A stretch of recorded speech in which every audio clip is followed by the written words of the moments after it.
கொஞ்ச நாள் கழிச்சு கஜானால இருந்த பணம் எல்லாம் தீர்ந்துருச்சு. அப்போ மன்னர் கேட்குறாரு அரசவையில் இருக்க அமைச்சர்கள்கிட்ட, இங்க பாருங்க, கஜனால பணமே இல்ல, நீங்க என்ன வரி வாங்காம என்ன பண்ணிட்டு இருக்கிறீங்க? உடனே எல்லாம் கிளம்பி போய் மக்கள் எல்லார்ட்டையும் வரி பணம் வாங்கிட்டு வாங்க அப்படின்னு உத்தரவு போடுறாரு மன்னர்.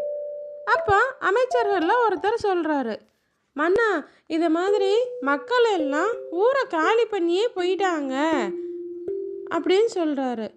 அதுக்கு மன்னர் கேட்குறாரு, இதையே என்கிட்ட நீங்க முதலையே சொல்லல. ஊர் மக்கள் எல்லாரும் ஊரை காலி பண்ற வரைக்கும் இருந்துட்டு கடைசியா வந்து சொல்றீங்க.